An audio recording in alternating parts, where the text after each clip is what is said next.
Hi, turo ko nga pala sa inyo kung paano buksan ang active status. Una, scroll mo yung cellphone mo, taas, kaya i-slide, hanapin ang messenger. I-tap lang ito at pumunta sa settings.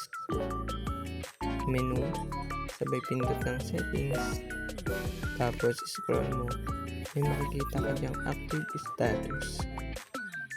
Tapos, pwede mo itong buksan o patayin. Yung akin nakabukas na.